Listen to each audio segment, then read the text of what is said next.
حضرت عبداللہ بن عبدالمطلب رضی اللہ عنہ پر تفصیلی بیان۔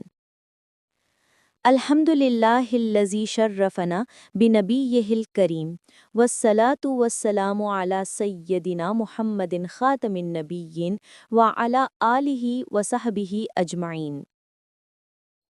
محترم سامعین کرام، آج ہم ایک ایسی ہستی کا ذکر خیر کرنے جا رہے ہیں جن کی ذات براہ راست رسول کریم صلی اللہ علیہ وسلم سے جڑی ہوئی ہے۔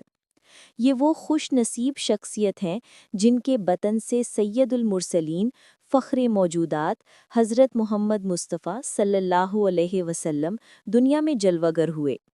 یہ ہستی ہیں حضرت عبداللہ بن عبدالمطلب رضی اللہ عنہ۔ نسب اور خاندان۔ حضرت عبداللہ کا تعلق قریش کے سب سے معزز قبیلے بنو ہاشم سے تھا۔ آپ کے والد حضرت عبدالمطلب مکہ مکرمہ کے سردار، قریش کے معزز ترین شخص اور بیت اللہ کے خادم تھے۔ عبدالمطلب اپنی سخاوت، شجاعت اور وعدے کی پاسداری کی وجہ سے عرب میں بڑی عزت رکھتے تھے۔ اسی خاندان کے چشم و چراغ تھے حضرت عبداللہ۔ سیرت اور صفات۔ حضرت عبداللہ رضی اللہ عنہ اپنی جوانی میں نہایت خوبصورت، خوش اخلاق، نرم گفتار اور نیک طبیعت کے مالک تھے۔ روایت ہے کہ آپ کا چہرہ بڑا حسین تھا اور آپ قریش کے نوجوانوں میں امتیازی شان رکھتے تھے۔ آپ کو دیکھ کر لوگ کہا کرتے تھے کہ یہ نوجوان اپنے قبیلے کے لیے زینت ہے۔ نکاح آمنہ۔ حضرت عبداللہ کی شادی حضرت آمنہ بنت وہب سے ہوئی، جو قریش کی نہایت شریف اور نیک سیرت خاتون تھیں۔ حضرت آمنہ رضی اللہ عنہا کا خاندان بھی حسب نسب میں بہترین تھا۔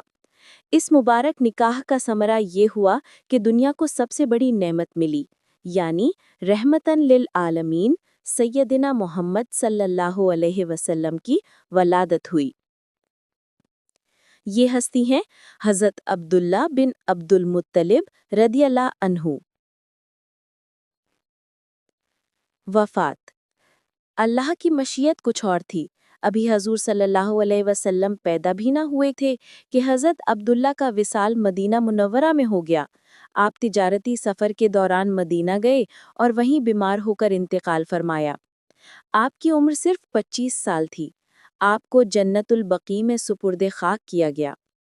اس وقت رسول اللہ صلی اللہ علیہ وسلم اپنی والدہ کے بطن اطہر میں تھے۔ یوں نبی کریم صلی اللہ علیہ وسلم کی ولادت یتیمی کے سائے میں ہوئی، لیکن اللہ تعالیٰ نے ان پر اپنی خاص رحمت نازل فرمائی کہ وہ یتیم ہو کر بھی یتیموں کے سرپرست اور پوری انسانیت کے رہبر بن گئے۔ نصیحت اور سبق۔ حضرت عبداللہ رضی اللہ عنہ کی زندگی ہمیں کئی سبق دیتی ہے۔ شرف نسب۔ اللہ تعالیٰ نے اپنے محبوب صلی اللہ علیہ وسلم کو پاکیزہ اور معزز نسب سے پیدا فرمایا۔ یہ اس بات کی دلیل ہے کہ نسب کی پاکیزگی اللہ کی حکمت کا حصہ ہے۔ قربانی اور تقدیر پر رضا۔ حضرت عبداللہ رضی اللہ عنہ کی کم عمری میں وفات ہمیں یہ درس دیتی ہے کہ زندگی کا مالک صرف اللہ ہے اور اس کی تقدیر کے فیصلے سب سے بہتر ہیں۔ اولاد کی عظمت۔ حضرت عبداللہ کی سب سے بڑی عظمت یہ ہے کہ وہ نبی آخر الزماں صلی اللہ علیہ وسلم کے والد ہیں۔ یہ نسبت ہی ان کے لیے عظیم شرف ہے۔